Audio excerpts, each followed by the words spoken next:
Je pense que j'ai créé vraiment le boulot de mes rêves en créant ma boîte. Je suis hyper épanouie dans ce que je fais.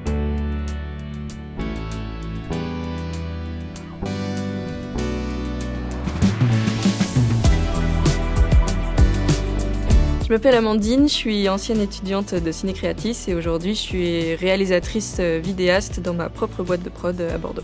Donc ma boîte elle s'appelle News Production, NWES pour Nord-Ouest Est Sud. C'est une boîte qui travaille pour les entreprises, pour la communication des entreprises. Donc on fait beaucoup de reportages, documentaires, événementiels. En fait, je fais vraiment de tout. C'est ça qui est cool, c'est que je suis hyper polyvalente et je fais aussi bien de l'entrepreneuriat, donc tout ce qui est compta, gestion, mais aussi tout ce qui est relationnel client, donc prendre les briefs, comprendre leurs besoins, comprendre leurs challenges, leurs enjeux, mettre un projet vidéo en face et derrière le réaliser. Sur des projets plus ambitieux, je prends plus la casquette de directrice de production où là je recrute les gens qu'il faut, je recrute les comédiens pour faire en sorte que le projet existe. J'ai des projets hyper variés, j'ai la chance de toucher à plein de domaines différents, que ce soit l'automobile, le voyage, l'industrie, le corporate pur et dur.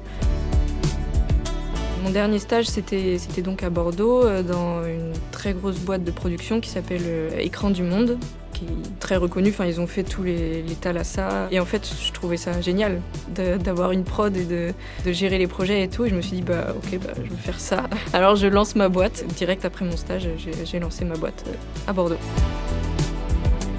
En fait, j'avais beaucoup hésité entre Ciné Creatis, BTS audiovisuel et une licence de communication. Et il se trouve que le directeur de l'époque m'a dit, écoute, c'est simple, le cinéma, c'est le sommet de l'audiovisuel. Donc si tu sais faire du cinéma, derrière, tu pourras faire tout ce que tu veux. Et donc je l'ai cru et je pense qu'il avait un peu raison.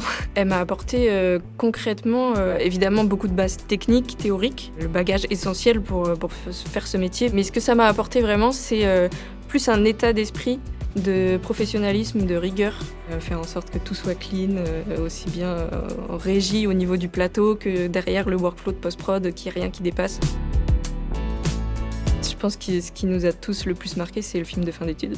Parce que c'est la concrétisation de tout, c'est une grosse équipe, c'est l'envie de tous aller vers un même objectif. Et puis c'est sortir son premier film, finalement. C'était un projet donc, pour une agence de voyage qui m'a envoyé vraiment en immersion au sein d'un groupe de clients. Donc, c'était en Tanzanie. Il y avait notamment 5 jours de safari. Filmer les animaux, filmer les clients avec moi qui étaient émerveillés de voir tout ça. C'était magnifique. À côté de ma boîte, j'ai aussi une chaîne YouTube où je fais vraiment mes projets à moi. Et il y a 2 ans, j'ai fait un documentaire sur mon mari qui a fait son premier marathon. Et je pense que c'est un des projets dont je suis le plus fière parce que c'était des tournages réguliers pendant plusieurs mois. Et puis aussi parce que l'histoire me touche personnellement. Si j'avais un conseil à donner, ce serait de prendre ce qu'il y a à prendre. Que ce soit dans les stages ou à ciné, tout n'est pas toujours positif. Mais il y a toujours des choses à apprendre et qui vont nous servir par la suite. Ciné Creatis, ça a vraiment posé les bases de ce que je fais aujourd'hui et ça m'a vraiment aidé à construire ma carrière. Je suis vraiment contente d'avoir fait ce choix.